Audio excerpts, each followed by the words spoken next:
Assalamualaikum warahmatullahi wabarakatuh.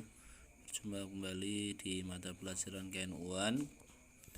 Pada pertemuan kali ini kita akan membahas mengenai klasifikasi pondok pesantren. Pada anak-anakku semuanya, untuk bisa mempersiapkan diri untuk alat tulisnya untuk bisa segera disiapkan. Simak video berikut. Terima kasih. Seperti yang kita ketahui bahwa pondok pesantren merupakan tempat menginap para santri untuk menuntut ilmu agama atau memperdalam ilmu agama sesuai dengan tujuan tafaqquhu fiddin. Nah, pondok pesantren ini ternyata berkembang jauh sebelum Indonesia terbentuk, dan inilah yang membuat pondok pesantren menjadi lembaga pendidikan yang luar biasa. Berikut klasifikasi pondok pesantren. Pondok pesantren secara garis besar dibagi menjadi 3 klasifikasi atau 3 kelompok. Yang pertama adalah pondok pesantren salaf atau tradisional. Mungkin kamu pernah mendengar ya kata salafiyah ya, pondok pesantren salafiyah. Nah, kalau salafiyah berarti termasuk salaf di sini ya. Kemudian ada kholaf. Pondok pesantren kholaf atau pondok pesantren modern. Nah, ini mungkin nggak asing ya bagi kamu ya. Ada pondok pesantren modern ya. Kemudian ada jalan tengahnya, ada perpaduan salaf dan kholaf. Sebenarnya 3 klasifikasi pondok pesantren ini apa sih? Kita bahas selanjutnya di tugas enteng. Pesantren salaf atau salafiyah. Pesantren ini memiliki ciri khas bahwa sumber pembelajaran masih terbatas hanya mengajarkan ilmu-ilmu agama yang bersumber pada literatur Islam klasik atau kitab kuning. Ya, jadi pondok pesantren salaf ini tandanya atau cirinya adalah mengajarkan kitab kuning saja. Kemudian metode pembelajaran yang dipakai merupakan bandongan. Ya, bandongan itu ngaji weton, ngaji kiai menjelaskan, nanti santrinya menulis ya. Sorogan itu setoran ya. Dan nadoman itu hafalan. Kemudian kebiasaan santri beribadah ritual seperti sholat jamaah, sholat lail atau sholat malam, puasa sunnah dan sebagainya. Kemudian pondok pesantren salaf ini tidak mengharapkan santrinya setelah lulus untuk melanjutkan pendidikan, sehingga biasanya di pondok pesantren salaf itu tidak mengeluarkan ijazah formal. Ya, jadi ijazahnya berupa syahadah atau ijazah pondok. Ya, jadi lulusan dari pondok salaf itu nanti biasanya akan kembali ke daerah dan menjadi guru ngaji atau peran keagamaan lainnya. Kemudian di pondok salaf itu ada peran sentral seorang kiai. Ya, ada peran sentral sosok kiai sebagai pemimpin karismatik yang dapat dijadikan sebagai panutan para santri dan peduli terhadap kehidupan masyarakat, serta pengayom baik tingkat lokal, regional maupun global. Nah, seperti Mbah Mun ya, almarhum. Kemudian sarana prasarana pondok salaf itu seadanya atau sederhana, karena memang pondok salaf itu mengutamakan pada pola kehidupan santri yang sederhana. Kemudian jenjang pendidikan tidak dibatasi waktu, usia, tetapi dari penguasaan kitab. Artinya misalnya mau mondok 3 tahun, 6 tahun, 8 tahun juga tidak apa-apa. Yang penting apa? Yang penting penguasaan kitabnya. Misalkan 3 tahun kok sudah khatam banyak kitab, ya bagus. Ya. Nah, sekarang kita ke pondok pesantren kholaf. Pondok pesantren kholaf ini mengajarkan ilmu agama dan umum dalam pendidikan formal. Ya, jadi pondok pesantren modern itu tidak menggunakan kitab klasik ya, tidak menggunakan kitab kuning, tetapi ilmu agamanya itu masuk di pendidikan formal. Jadi dalam pelajaran di kelas ya. Jadi pelajaran agamanya masuk di pelajaran kelas, tetapi sumbernya tidak lagi kitab kuning, tidak lagi membaca kitab kuning, mengabsai atau mengartikan kitab kuning, tetapi sudah bentuknya teks, bentuknya terjemahan.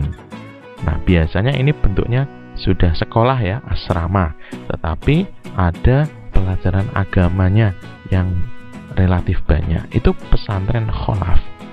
Kemudian metode klasikal, artinya kalau belajar di pesantren kholaf itu biasanya ada sekolahnya, baik madrasah maupun sekolah ya, SMA, SMK itu ada, sehingga pembelajarannya itu di kelas. Metode klasikal itu maksudnya metode yang di kelas ya, pembelajaran di kelas menggunakan kurikulum mata pelajaran umum dan keterampilan yang dipadukan dengan agama.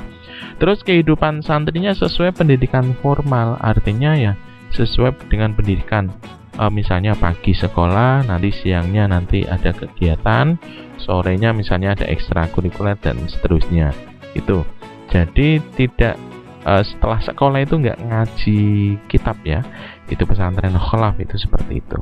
Terus untuk pesantren kholaf karena bentuknya adalah biasanya ada madrasahnya atau sekolahnya, ada ijazah formal ya. Jadi untuk pesantren kholaf ini ada misalnya ijazah, kalau ada SMP-nya ijazah SMP, ijazah SMA, ijazah SMK, bahkan ada perguruan tinggi. Nah, itu gunanya untuk melanjutkan di jenjang selanjutnya. Kemudian biasanya lulusan-lulusan dari pesantren kholaf itu diharapkan menjadi cendekiawan muslim yang bermanfaat bagi masyarakat dan agama serta negara. Kemudian pemimpin pesantren yang responsif itu selalu berpegang kepada prinsip bahwa pesantren merupakan lembaga untuk memberikan pelayanan kepada komunitas pesantren dan masyarakat. Untuk sarana dan prasarana pondok pesantren kholaf biasanya disesuaikan dengan KBM. Lah, kalau tadi yang salaf itu sederhana, kalau yang kholaf biasanya gedung-gedungnya lebih bagus. Ya, lebih sesuai dengan peruntukannya untuk KBM. Ya, ada komputer, ada macam-macam lah di situ. Kemudian untuk jenjang pendidikan dibatasi waktu dan usia karena tadi basisnya kan sekolah ya. Jadi misalnya mau sekolah SMP saja berarti kan mondoknya 3 tahun. Kalau mau dilanjut SMA-nya berarti ya nambah jadi 6 tahun. Kalau sama kuliahnya biar sampai lulus ya berarti nambah 4 tahun jadi 10 tahun. Begitu ya. Itu pesantren kholaf. Jenis yang ketiga adalah pesantren perpaduan salaf dan kholaf ya. Karena untuk jalan tengah ya, jalan tengah biar tetap ngaji kitab kuning, biar tetap pelajaran umum, maka ada yang namanya perpaduan pondok pesantren perpaduan salaf dan kholaf ya. Jadi pondok pesantren ini cirinya dia mengajarkan ilmu umum ya, ada madrasahnya, dan setelah madrasah biasanya sore atau malamnya itu tetap ngaji kitab kuning ya. Jadi lebih lengkap ya kalau pesantren perpaduan salaf kholaf ini. Ini ada di tengah antara salaf dan kholaf. Artinya si santri atau siswa santriwati itu tetap belajar ilmu umum dan ilmu agamanya dari literatur klasik ya atau kitab kuning. Kemudian metode belajarnya divariasi, ada Bandungan, Sorogan, Nadoman, juga ada metode-metode modern, misalnya presentasi di kelas, kemudian ada pakai PowerPoint, pakai proyektor, dan seterusnya. Lebih kaya ya. Kemudian santri biasanya di samping santri itu bersifat kesalehan ritual ya, ritual ibadah, juga kesalehan individu, juga menumbuhkan kesalehan sosial. Ya, artinya di sini santri itu diajari lebih lengkap. Kemudian alumni itu punya keterampilan membaca kitab kuning, mengartikan kitab kuning, tapi juga bisa menjadi pegawai. Karena di sini kan ada sekolahnya, jadi bisa mengeluarkan ijazah, dan ijazah bisa untuk sekolah selanjutnya, untuk melamar pekerjaan formal. Kemudian biasanya alumni kembali ke daerah asal untuk pembaruan hidup masyarakat. Nah, biasanya karena di sini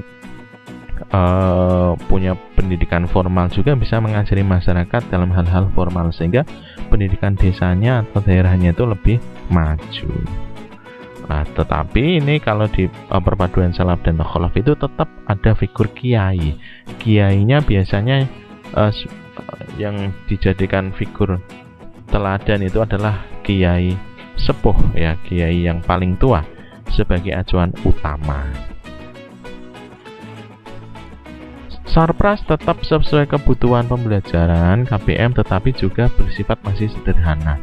Beda sama yang modern. Kalau yang modern mungkin kamu bisa lihat di sekitarmu itu gedungnya tinggi-tinggi ya, bertingkat bagus. Kalau biasanya perpaduan salaf dan kholaf itu tetap mempertahankan kesederhanaan. Jadi bersifat zuhud ya, santri itu nggak boleh. Sebenarnya ya santri itu ya nggak boleh yang neko-neko, yang mewah-mewah lah. Ya tetap sederhana, mengartikan hidup itu ya hanya untuk beribadah, ya bukan untuk keduniaan. Terus jenjang pendidikan tetap dibatasi waktu, tetapi misalnya kok setelah lulus itu mau tetap nyantri di situ ya boleh, nggak masalah ya. Nah, contoh-contoh pondok pesantren ini contohnya satu ya. Kamu bisa mencari contoh lain ya, silakan. Tadi salaf itu yang ciri khasnya mengajarkan kitab kuning saja, nggak ada sekolahnya, itu salaf ya. Contohnya adalah Ponpes Blok Agung Banyuwangi ya. Di sekitarmu adakah yang seperti itu, pondok yang seperti itu ya? Ya silakan, bisa nanti kamu data sendiri. Yang kholaf itu yang punya sekolahan tetapi nggak ngajari kitab kuning. Contohnya adalah pondok pesantren modern Gontor ya. Terus ada yang perpaduan itu ya ada sekolahnya tapi tetap ngajari kitab kuning. Contohnya adalah Tebu Ireng.